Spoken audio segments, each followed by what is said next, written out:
बेटी बहू साथ में प्रेग्नेंट। सुमति बड़े ही गुस्से वाली थी। घर पर सब उसी का सुने, ऐसा उसे हमेशा लगता था। अगर किसी ने उसके मन के खिलाफ कुछ भी किया तो वो घर में तमाशा करती थी। उसके घर में 2 बहुएं थी, ऋचा और सुहानी, लेकिन उनको हर बात हर काम सुमति को पूछ कर ही करना पड़ता था। वो अपनी बहुओं के साथ बड़ा ही दुर्व्यवहार करती थी। सुहानी, ऋचा, कहाँ हो तुम दोनों? 8 बज गए।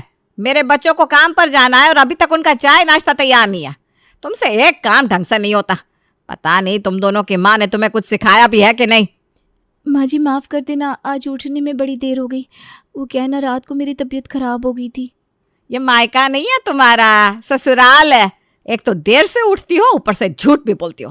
अरे साफ साफ कह दो ना, माँ जी मुझे उठने में देर हो गई। यूं तबीयत का बहाना बनाने की क्या जरूरत है? माँ जी ये बहाना नहीं बना रही है, बल्कि सच में उसकी तबीयत खराब थी। कल रात को इसका जी मचल रहा था। ऋचा और देवर जी कल रात को कितनी देर तक यहीं हॉल में बैठे थे। मैंने उसे नींबू पानी बना कर दिया था। एक दूसरे की तरफदारी तुम दोनों बड़े अच्छे से कर लेते हो। अब ठीक लग रहा है कि नहीं? क्या अभी भी तुम्हारा जी मिचला रहा है? कल रात से तो बेहतर है माँ जी, लेकिन अभी भी चक्कर आ रहे हैं। ऋतिक जी आज मुझे हॉस्पिटल ले जाने वाले हैं। इस घर में बड़ी मनमानी चलने लगी है सबकी। तुम दोनों ने तो अपने पतियों को पल्लू से बांध कर रखा है। जरा क्या चक्कर आ गए, थोड़ा जी क्या मिचला तो घर के बड़ों से बिना पूछे चल दिया अस्पताल। बड़ों की इज्जत करना जैसे भूल ही गए मेरे बेटे। तुम दोनों कान जो भरती रहती हो उनके। माँ जी मैंने नहीं कहा उन्हें कि मुझे हॉस्पिटल लेकर जाओ, वो खुद ही कह रहे थे।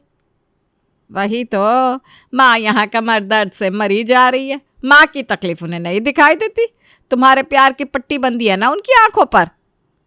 तो आप भी चलिए ना माँ जी हमारे साथ हॉस्पिटल। मुझे किसी के एहसान की कोई ज़रूरत नहीं है। मैं समर्थ हूँ खुद जाने के लिए। जाओ, जाकर जल्दी से चाय नाश्ता बनाओ। ऋचा और सुहानी किचन की तरफ जाने लगती है। तभी ऋचा को चक्कर आते हैं। सुहानी उसे अपने हाथों में पकड़ लेती है और जोर से चिल्लाती है, माँ जी, देवर जी, राकेश जी, जल्दी से इधर आओ। ये देखो ऋचा कैसे कर रही है। ऋचा को चक्कर आ रहा है। ऋचा, ऋचा आँख खोलो। मैं डॉक्टर को फ़ोन लगाता हूँ। मैंने काम करने के लिए क्या कहा, इसके नाटक फिर से शुरू हो गए। माँ जी वो नाटक नहीं कर रही है, सच में उसकी तबीयत खराब है। हाँ माँ, कल रात उसने ठीक से खाना भी नहीं खाया था, फिर भी जी मचला रहा था, चक्कर आ रहे। तभी डॉक्टर आते हैं। डॉक्टर जल्दी से देखिए ना, मेरी ऋचा को क्या हुआ है, उससे चक्कर क्यों आ रहे हैं? आप सब प्लीज़ शांत हो जाओ, मुझे चेक करने दो। ऋतिक शांत हो जाओ, सब कुछ ठीक होगा। कुछ नहीं होगा हमारी ऋचा को। कॉन्ग्रेचुलेशंस, बधाई हो, आपके घर में खुशी आने वाली है। ऋचा माँ बनने वाली है। क्या सच में? हाँ ऋचा, अभी अपनी सेहत का ख्याल रखना। वक्त पर खाना खाना, वक्त पर दवाई लेना, दूध और फलों का अपने आहार में समावेश करना। चलता हूँ मैं। Thank you so much doctor. आइए डॉक्टर, मैं आपको बाहर तक छोड़ता हूँ। ऋचा, अब घर के कामों की बिल्कुल भी चिंता मत करना। मैं हूं ना, मैं सब कुछ संभाल लूंगी। अब तुम बस अपनी सेहत का ख्याल रखना, आराम करना। हाँ, मैं भी तुम्हारे लिए मार्केट से रोज़ ताज़े फल लाऊंगा। किसी भी बात की चिंता मत करना, बस तुम खुश रहना। बाकी हम सब संभाल लेंगे। बच्चा ही पैदा करने वाली है ना ये, है तो इतना सर पर बिठाने की क्या ज़रूरत है? हमें भी 3 बच्चे हुए हैं, लेकिन जो सब कहते थे वही खाते थे हम। ना कोई फ्रूट, ना कोई दूध। घर के सारे काम करते थे। पूरे 9 महीने हो जाते थे, लेकिन अस्पताल की एक दवाई नहीं खाती थी। माँ तब की बात अलग थी, तब वातावरण संतुलित था, शरीर तंदुरुस्त है। आजकल लोगों में कमज़ोरी बढ़ती जा रही है, और एक नए जीव को इस दुनिया में लाने के लिए होने वाली माता को अपनी सेहत का ध्यान रखना ज़रूरी है। बच्चों के सही पोषण के लिए खुश रहना, तनाव मुक्त रहना ज़रूरी है। ये आजकल की लड़कियां और उनके चौंचले मेरी तो समझ के बाहर है। ऋचा, तुम माँ जी की तरफ ध्यान मत दो, तुम बस अपनी सेहत का ख्याल रखो। माँ जी की और घर के कामों की तुम बिल्कुल भी चिंता मत करो। मैं तो इस घर को बच्चे की खुशी नहीं दे पाई, लेकिन मैं तुम्हारे लिए काफ़ी खुश हूँ। तुम्हारा ख्याल रखना मेरी जिम्मेदारी है। दीदी, आप देव की नहीं, लेकिन यशोदा तो बन ही सकती है। ये मेरा नहीं, हमारा बच्चा है। सुहानी ऋचा को अपने गले से लगा लेती है। दिन बीतते रहते हैं। सुमति ऋचा को काफ़ी परेशान करती है। ठीक से खाने पीने भी नहीं देती, कुछ न कुछ काम हमेशा बताती रहती, आराम भी नहीं करने देती और टाइम पर अस्पताल भी नहीं जाने देती। लेकिन सुहानी ऋचा के बताए हुए सारे काम खुद कर लेती थी। ऐसे ही दिन जा रहे थे। 2 महीने बाद सुमति को पता चलता है कि उसकी बेटी मिताली भी पेट से है।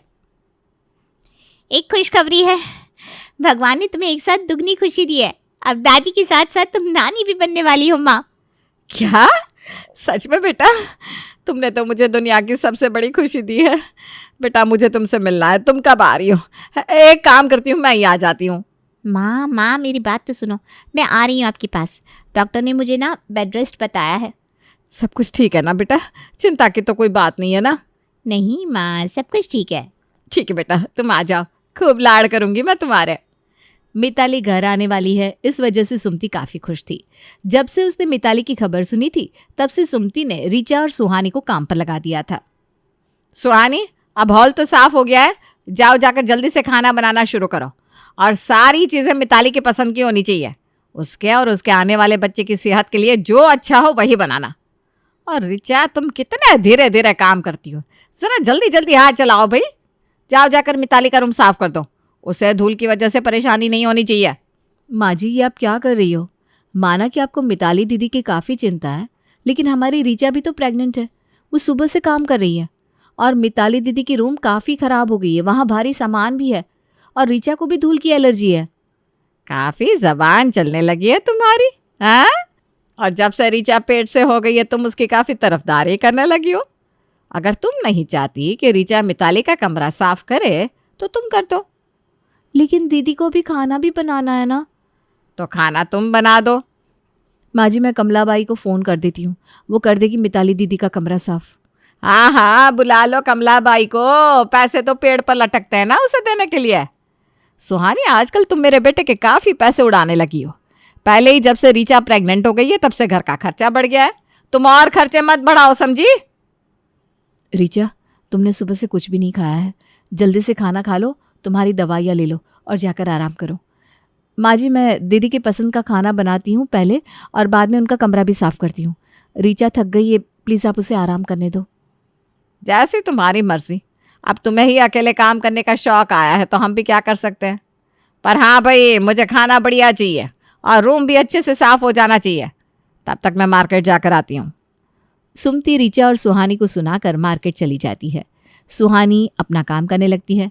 सुहानी के मना करने के बावजूद ऋचा काम में उसका हाथ बटाती है। शाम के वक्त मिताली घर आती है। घर में मेहमान होने की वजह से ऋचा और सुहानी आज दिन भर काम कर रहे थे, लेकिन फिर भी सुमति को उसका कुछ भी नहीं था।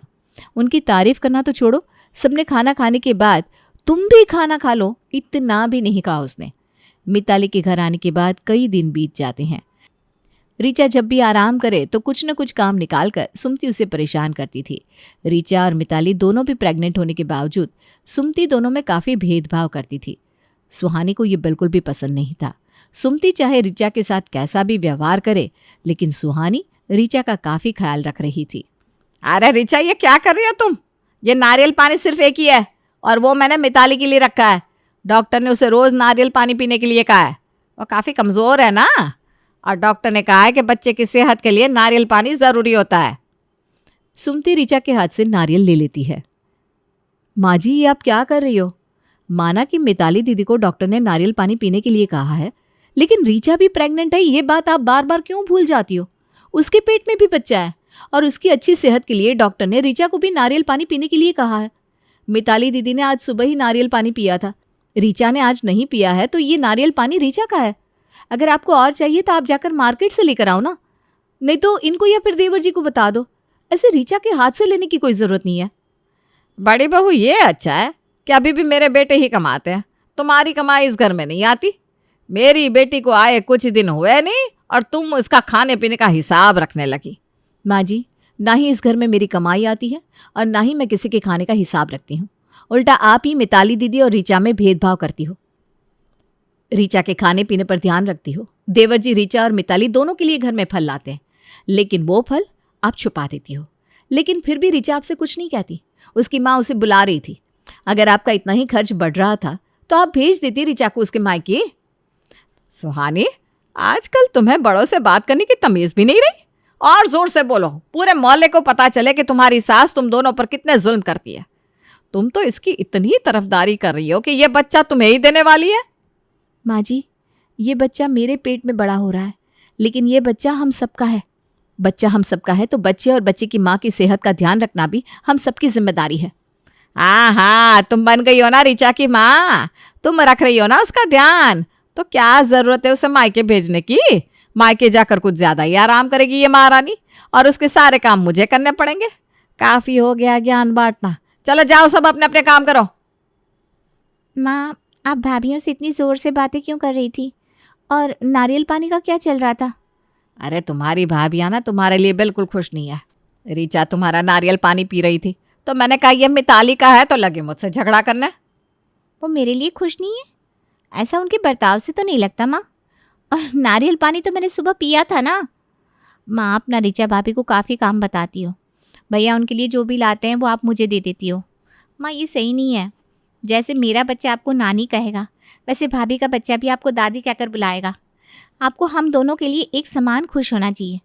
ऐसे भेदभाव करना सही नहीं है माँ। अगर मेरे आने से तुम्हारा भाभी की तरफ बर्ताव बदल गया है तो मैं चली जाऊंगी अपने ससुराल। अरे बेटा तुम नादान हो, तुम्हें कुछ भी समझ में नहीं आता। अगर मैं तुम्हारे लाड़ करूंगी तो हमारे रिश्ते में कोई बदलाव नहीं आएगा, लेकिन अगर मैं ऋचा को लाड़ करूंगी ना, उसका ख्याल रखूंगी, उसकी हर एक बात मान लूंगी, तो वो मेरे सर पर चढ़ जाएगी। माँ, तुम्हारी ये सोच गलत है। ऐसा कुछ नहीं होता। तुम किस्मत वाली हो कि तुम्हें इतनी अच्छी बहुएं मिली है। तुम ना मुझे मत सिखाओ क्या गलत है और क्या सही। मैं जो कुछ भी कर रही हूँ सोच समझ कर रही हूँ। इतना बड़बड़ करना तुम्हारी सेहत के लिए सही नहीं है। जाओ जाकर आराम करो। ऐसे ही कई दिन बीतते हैं। सुमति जरा भी नहीं सुधरती। घर के सभी उसे समझाने की लाख कोशिश करते हैं, लेकिन वो मिताली और ऋचा में भेदभाव करती ही रहती है। ऋचा की डिलीवरी का टाइम अब नज़दीक आ गया था। सुहानी ऋचा का काफ़ी ख्याल रख रही थी। अब ऋचा को घर के काम करने में काफ़ी दिक्कत हो रही थी। उठने बैठने में भी तकलीफ हो रही थी, लेकिन फिर भी अगर कोई काम अच्छा नहीं हुआ तो सुमति सुहानी और ऋचा दोनों को भी ताने मारती थी। एक दिन अचानक ऋचा के पेट में काफ़ी दर्द होने लगता है। दीदी, जल्दी से ऋतिक जी को फोन करो, मेरे पेट में काफी दर्द हो रहा है। ऋचा, क्या हुआ तुम्हें? तुम चिंता मत करो, मैं अभी इनको और देवर जी को फोन करती हूँ। माँ जी, दीदी इधर आओ ना, देखो ऋचा कैसे कर रही है। क्या हुआ भाभी आपको? अचानक से पेट में काफी दर्द हो रहा है। अरे कुछ नहीं, मैंने आज सुबह से थोड़े ज्यादा काम बताए थे ना, सब लोग मुझे सुना है, इस वजह से नाटक कर रही है ये। माँ, ये क्या हो रहा है यहाँ? और तुम क्या बड़बड़ा रही हो? माँ जी, आप एक बार ऋचा की तरफ तो देखो, क्या उसे देखकर जरा भी लगता है कि वो नाटक कर रही है? मिताली और सुहानी सुमति को समझा रहे थे। ऋचा रो रही थी। तभी ऋतिक और राकेश घर आ जाते हैं। ऋचा को अस्पताल लेकर जाते हैं। डॉक्टर, प्लीज ऋचा को देखो ना, वो कैसे कर रही है। उसके पेट में अचानक से दर्द शुरू हो गया है। प्लीज डॉक्टर, जल्दी से देखो क्या हुआ है। ऋतिक शांत हो जाओ, मैं देखता हूँ। ऋतिक, तुम घबराओ मत, हमारी ऋचा ठीक हो जाएगी, उसे कुछ भी नहीं होगा। लेकिन अचानक उसके पेट में दर्द कैसे होने लगा? डिलीवरी में तो अभी टाइम था। ऋचा के लिए सब लोग परेशान थे, सब बात कर रहे थे। तब डॉक्टर आ जाते हैं। ऋचा ने कुछ भारी सामान उठाया था क्या, या फिर लगातार खड़े रहकर कुछ काम किया था? वो शुरू से घर के सारे काम करती है डॉक्टर, लेकिन कुछ भारी सामान तो नहीं उठाया था उसने।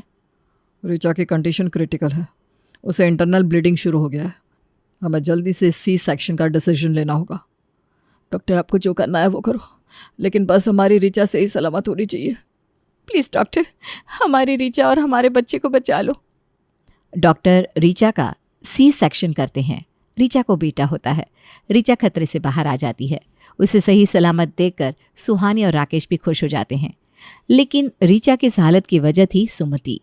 सुहानी को सुमति पर बड़ा गुस्सा आता है। वो गुस्से में घर चली जाती है। सुहानी को घर आते देख सुमति फिर से शुरू हो जाती है। क्या हुआ, सब कुछ ठीक है ना? मैंने पहले ही कहा था, सबका ध्यान अपनी ओर खींचने के लिए ऋचा नाटक कर रही थी। ये आजकल की लड़कियां और उनके नखरे हमारी तो समझ के बाहर है भाई। ना किसी का कुछ सुनती है ना कुछ समझती है, बस अपनी मनमानी करनी है ना। कर दिए होंगे अस्पताल में मेरे बेटे के पैसे खर्च, अब मिल गई होगी उसके दिल को ठंडक। माँ जी, आपके शरीर में दिल नाम की कोई चीज है भी या नहीं? ऋचा इतनी गंभीर स्थिति में है और आप अभी भी पैसा पैसा पैसा कर रही हो। एक औरत होकर दूसरी औरत के बारे में ऐसा सोचती हो क्योंकि वो आपकी बहू है। मेरी शादी को 7 साल हो गए, मुझे बच्चा नहीं हो रहा था। इस वजह से आपने मुझे कितने ताने मारे, कितना भला बुरा कहा। मैं तो आपको दादी बनने का सुख नहीं दे पाई, लेकिन रीचा तो आपको दादी बनने का सुख दे रही थी ना। पर फिर भी आपने हमारे घर की खुशियों को नजर लगा दी। देवर जी ने उनकी पसंद की लड़की के साथ शादी की, इस बात का गुस्सा आप अब तक निकाल रही हो। रीचा के साथ ऐसा व्यवहार करते वक्त आपको एक बार भी नहीं लगा कि आने वाले बच्चे पर इसका क्या परिणाम होगा? आपकी वजह से हमारी रीचा क्रिटिकल कंडीशन में है और बच्चा। भाभी क्या हुआ हमारे बच्चे को? मिसकैरेज। हमारी रीचा का मिसकैरेज हो गया है। हमारे घर में खुशी आने से पहले ही हमारे घर की खुशियों का नजर लग गई। और माँ जी, ये सब आपकी वजह से हुआ है। आप लगातार रीचा को काम बताती रही, उसे परेशान करती रही, ठीक से आराम भी नहीं करने दिया। माँ जी, ये जो कुछ भी हुआ है ना, उसकी वजह आप हो, आप। मैंने कुछ नहीं किया बहू, मैं तो बस चाहती थी कि रीचा की नॉर्मल डिलीवरी हो, इस वजह से मैं उसे ज्यादा काम बताती थी। लेकिन ये सब होगा ये मैंने कभी नहीं सोचा था। हे भगवान, मुझे माफ कर दो, ये क्या हो गया मुझसे। बहू, मुझे अपनी गलती का एहसास हो रहा है। मुझे रीचा से मिलना है, मुझे अस्पताल लेकर चलो, हमारा बच्चा। इतना रोने की कोई ज़रूरत नहीं है। रीचा को बेटा हुआ है, बच्चा और माँ दोनों स्वस्थ हैं। आपको आपकी गलती का एहसास हो, इस वजह से मैंने झूठ बोला था। शायद मेरी बातों से आप सुधर जाएंगी, ये मैं आशा करती हूँ। बहू, सच में मुझसे गलती हो गई, मैं मानती हूँ अपनी गलती, मुझे माफ़ कर दो। मुझसे माफ़ी मांगने का कोई फ़ायदा नहीं है। जाकर रीचा से माफ़ी मांगो। वो तो भगवान की कृपा से सब कुछ ठीक हो गया, नहीं तो आज कुछ भी हो सकता था। बहू, मुझे अपने किए पर काफ़ी पछतावा है। मैं सबसे माफ़ी मांगने के लिए तैयार हूँ। मुझसे बहुत बड़ी गलती हो गई। सुमति अपनी गलती कबूल कर लेती है और सबसे माफ़ी मांगती है। बच्चे का और रीचा का घर में बड़े अच्छे से स्वागत करती है।